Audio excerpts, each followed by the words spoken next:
Good morning, VeChain family. It's your boy Boomin coming at you with yet another video. Go ahead and hit that subscribe button, that like button, and that notification bell. And thank you to everybody that's been leaving comments down below. I really appreciate it. Got my hot tea and honey locked and loaded, ready to go. Let's get this show started. And the first news story of the day is a negative one. Of course, it's going to be. We're going to start to see that all throughout the next 6 to 9 months, maybe even a full year. The FTX disaster is going to put a lot of eyes on the crypto ecosystem, a lot of negative scrutiny in the crypto ecosystem, and that's just something that we're going to have to roll with. Okay. We're going to see a lot more articles like this. The fear is still going to be at maximum, and we're still going to have downward price pressure from rising interest rates. So I'm going to say this, guys. Strap in, put your seatbelts on, put your helmets on, and if you've made it this far, might as well go all the way. All right, just keep riding it out, and we'll get to where we need to get to. Crypto peaked a year ago. Investors have lost more than $2 trillion since. Year after Bitcoin peaked at more than 68,000, it's down below 18,000.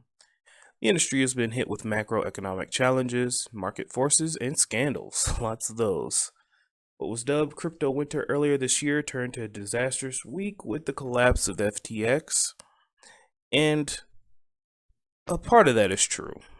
The other part is that in all bear markets, guys, no matter if it's the stock market, no matter if it's the crypto market, companies who are over leveraged and who ignore their risk management teams, once the bear market happens, or once times don't go the way that they want, they go out of business. Okay, this happens in the stock market all the time. AIG going out of business, Enron going out of business a long time ago. So this occurs throughout the regular ecosystem and the crypto market, but the crypto market has a target on its back, a bigger target on its back, because people don't understand crypto. They just think it's a way for gambling and a way for people to get scammed. And yes, there is gambling, and yes, there are scams in crypto, but that is not what crypto is about. That's not what crypto is founded on. But people don't care about that. They just look at the surface level of things, and then they move on with their lives. That's a good and a bad thing. The bad part about it is that a lot of people have a negative and a sour taste in their mouth for crypto. And that's going to carry on throughout the politicians, and that taste is not going to come out of their mouth quickly. The good thing about it is that it allows us, we're at a crossroads, and it allows us to build better. It allows us to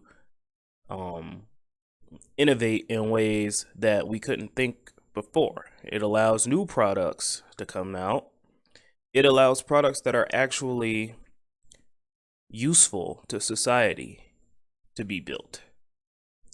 Because we don't have the hype, we don't have all the speculation, the pressure to make a token and 100x it because you're a VC is backing the project. That's gone now. Now we can build something sturdy on a good foundation, as Charles would say, with first principles, and actually build something that's useful to society as a whole, without all the pressure of making the token 10x, 100x, whatever. So it allows real work to be done, but also, like I said earlier, the negative connotations of this is that we're going to get a more critical eye on our ecosystem. A year ago this week, investors were describing Bitcoin as the future of money and Ethereum as the world's most important developer tool. NFTs were exploding, Coinbase trading was at records, and NBA's Miami Heat was just into its first full season, newly renamed FTX Arena. That was the top, that was the peak. And you know, I wish we all had a crystal ball to see to see what would transpire in the past 12 months. But it's not just all crypto, guys. All right? It's not just all crypto. It's rising interest rates. It's the war in Ukraine, all that stuff, fear, uncertainty, and doubt has creeped into our market, and not just the crypto market. Okay? The stock market fear has creeped into. Some tech stocks are down 90% in the stock market. But CNBC won't tell you that. Some really, really good companies out there are down more than 20-30% in the stock market. Good companies. Companies that are considered blue chip. So it's not just the crypto market, but with our volatility, we do feel it the most.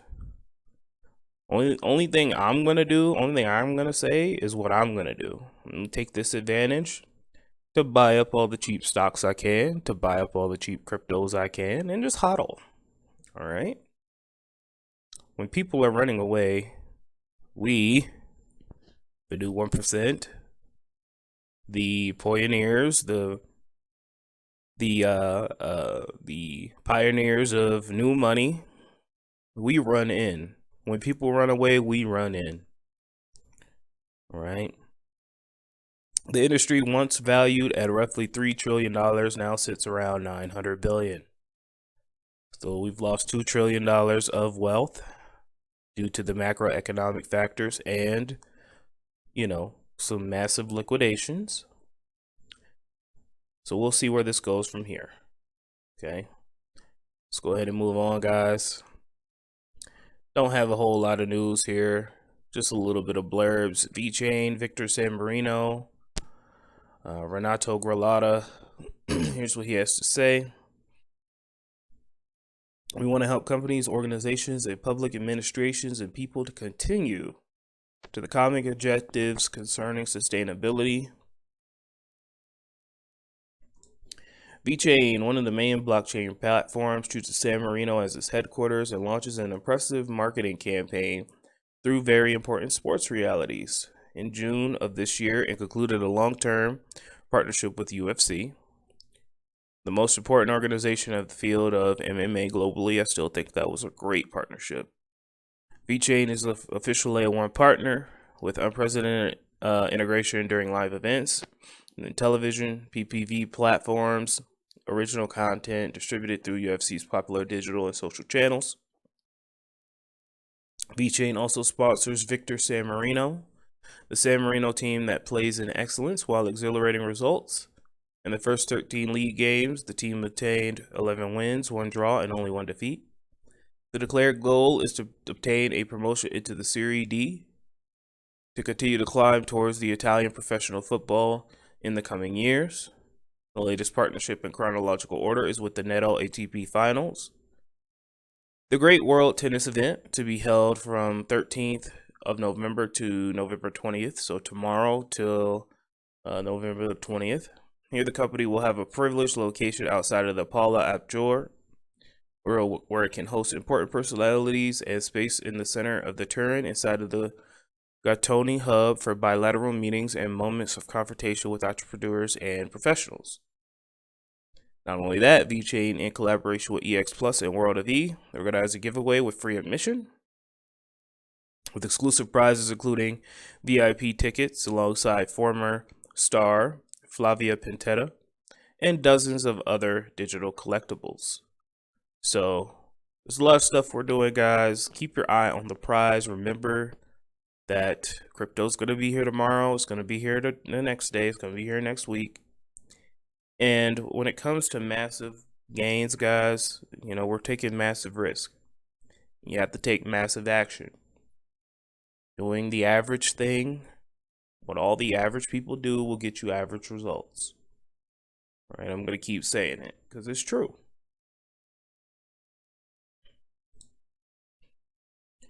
All right, guys, we have DNV and green steel here. The use of digital, Diazerite. The use of digital technology such as blockchain and NFTs can enhance transparency, trust amongst stakeholders in the steel industry. This is pretty cool, guys. Let's take a look. So we see here they've got NFTs, identity preserving chain of custody. It's kind of hard to read, but we'll do it. Steel is a ubiquitous material. It appears to be an essential input material for all economic sectors. However, steel is most carbon intensive materials, whereby a ton of steel embodies about 1.9 tons of CO2. Consequently, steel contributes significantly to the carbon footprint of the global economy.